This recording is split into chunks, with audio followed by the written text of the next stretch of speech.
Check now the best anti-stress solution for your everyday life. Click the link in the description for your anti-stress solution. U.S. expresses objection to Palestinian as UN envoy to Libya.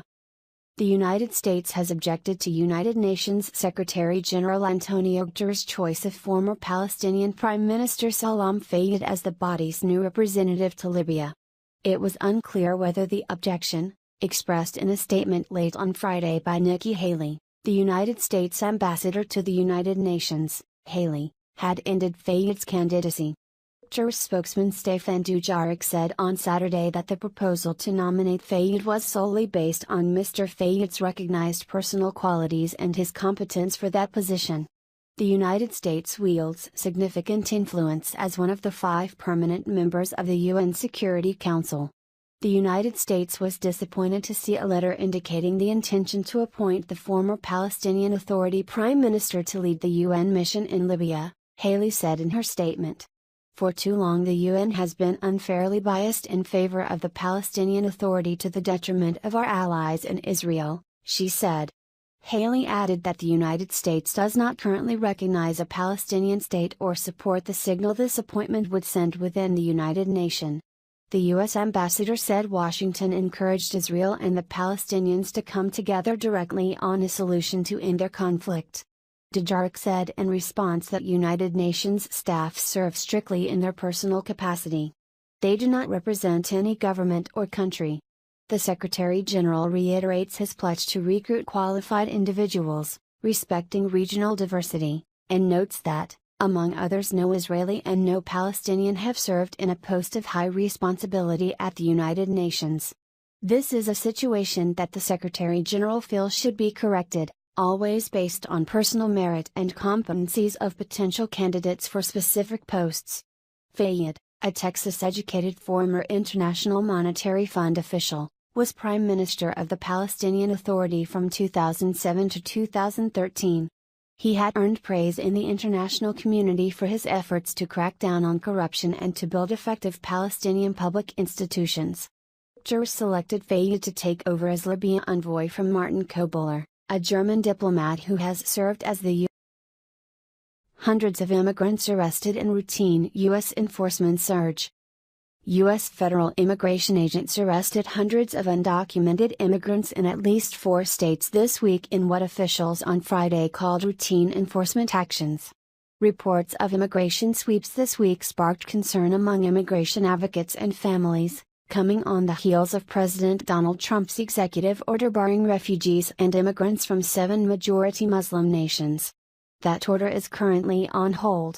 The fear coursing through immigrant homes and the native-born Americans who love immigrants as friends and family is palpable, Ali Noorani, executive director of the National Immigration Forum, said in a statement. Reports of raids in immigrant communities are a grave concern. The enforcement actions took place in Atlanta, New York, Chicago, Los Angeles and surrounding areas, said David Marin, Director of Enforcement and Removal for the Los Angeles Field Office of U.S. Immigration and Customs Enforcement. Only 5 of 161 people arrested in Southern California would not have been enforcement priorities under the Obama administration, he said. The agency did not release a total number of detainees. The Atlanta office, which covers 3 states, arrested 200 people, Brian Cox, a spokesman for the office, said. The 161 arrests in the Los Angeles area were made in a region that included 7 highly populated counties, Marin said. Marin called the 5-day operation an enforcement surge.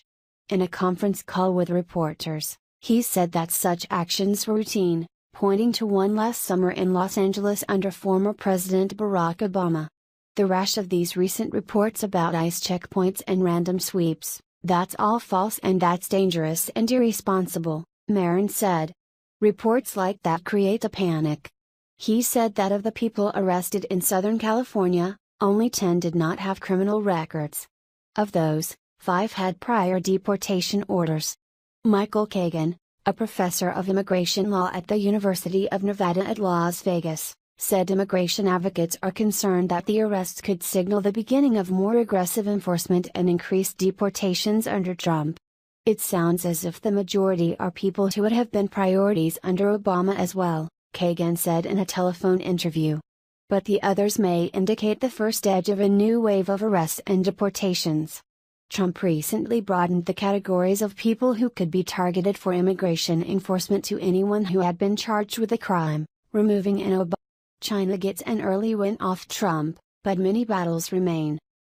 Combining public bluster with behind-the-scenes diplomacy, China wrested a concession from the United States as the two presidents spoke for the first time this week, but Beijing may not be able to derive much comfort from the win on U.S. policy toward Taiwan. Several areas of disagreement between the superpowers, including currency, trade, the South China Sea and North Korea, were not mentioned in public statements on Thursday's telephone conversation between Presidents Xi Jinping and Donald Trump. In getting Trump to change course on the One China policy, Beijing may have overplayed its hand. Trump had upset Beijing before he took office by taking a call from Taiwan President Tsai Ing-wen, then casting doubt on the One China policy, under which Washington acknowledges the Chinese position that there is only one China and Taiwan is part of it. Trump changed tack and agreed to honor the One China policy during the call, prompting jubilation in China. Beijing had been working on diplomatic ways to engage Trump's team and largely blaming Taiwan for stirring things up.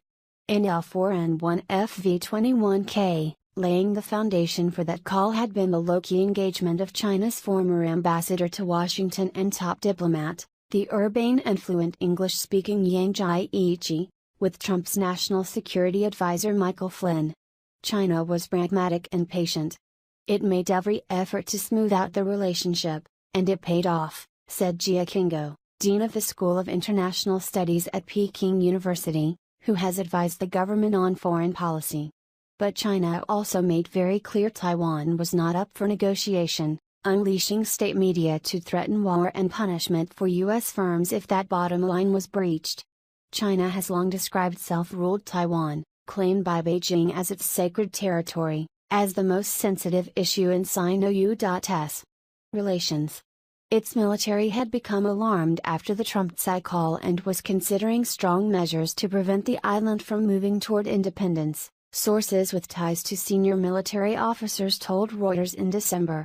In L4N1S0VR, a source familiar with China's thinking on relations with the United States, speaking to Reuters last month, said China had actually not been too bothered with Trump's Taiwan comments before he took office, as he was not president then and was only expressing his personal view.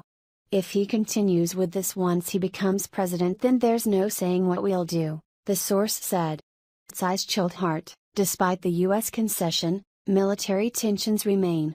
On Saturday, the overseas edition of the ruling Communist Party's People's Daily placed a picture on its front page of Chinese warships about to embark on a new round of drills in the South China Sea, right next to an upbeat commentary about the Xi-Trump call. The paper's WeChat account took a harsher line, saying that with Trump getting back with the program on One China, Taiwan had better watch out. The heart of that Madam Tsai on the other side of the Taiwan Strait must at this moment be chilled to the core, it said. One senior Western diplomat said China had been redoubling its efforts to win over the Vatican, one of a handful of countries to retain official ties with Taiwan. Taiwan says it hopes for continued U.S. support, and one ruling Democratic Progressive Party official told Reuters that the One China policy had not affected previous U.S. arms sales to Taiwan, even as U.S. presidents' commitment to the island have waxed and waned. Tsai has put great personal political capital into seeking a solution over Taiwan, an issue that has festered since 1949 when defeated nationalist forces fled to the island after losing the civil war to the communists. China has never renounced the use of force to bring Taiwan under its control.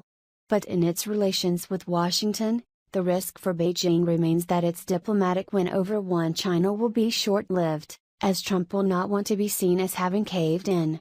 What he's shown the Chinese is he's willing to touch the third rail of U.S.-China relations, said Dean Cheng, China expert at the Conservative Heritage Foundation in Washington. Beijing can't predict what he'll do next, and he's only been in office 3 weeks. What is he going to do on trade and other economic issues? U.S. officials said the affirmation of the One China policy was an effort to get the relationship back on track and moving forward. In L1N1FV1 but Trump's change of tack may be seen by Beijing as a climb down, said Tom Rafferty, the China. Significant uncertainty about U.S. fiscal policy under Trump. Fed's Fisher. U.S. Federal Reserve Vice Chair Stanley Fisher said there was significant uncertainty about U.S. fiscal policy under the Trump administration, but the Fed would stick to its targets of creating full employment and getting inflation to 2%. There is quite significant uncertainty about what's actually going to happen. I don't think anyone quite knows. It's a process which involves both the administration and the Congress in deciding fiscal policy, Fisher said, speaking at an economics summit at Warwick University on Saturday. At the moment we're going strictly according to what we see as our responsibility according to the law, which is maintaining full employment and getting inflation to 2%. If you like to receive more news on our YouTube channel, please click the subscribe button. If you like to receive an alert every time a new upload is made, hit the bell. Give us a like to the video or dislike if you agree or not to the news. Be proactive. Is your life and the news will serve your day. Finally, leave us your opinion in the comment section on what you think about the subject. Thank you and stay tuned to Breaking News 24.